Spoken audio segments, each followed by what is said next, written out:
Педикулез – это заболевание, вызываемое паразитированием на теле человека кровососущих насекомых вшей.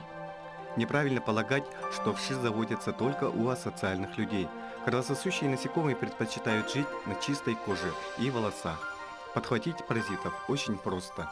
Наиболее подверженные слои населения – это дети дошкольно-школьного возраста, посещающие учебные заведения, секции, лагеря, лечебные учреждения.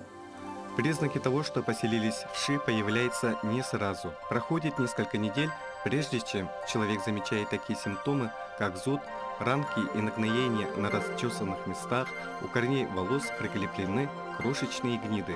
Это яйца вшей. В целях профилактики детей младшего возраста рекомендовано осмотр хотя бы один раз в неделю.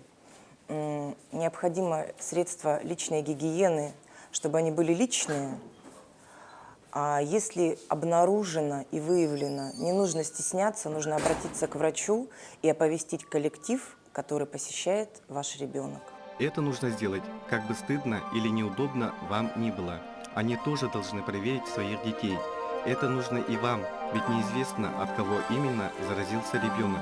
А если не провести широкую проверку детей, с которыми они контактируют, есть вероятность повторного заражения.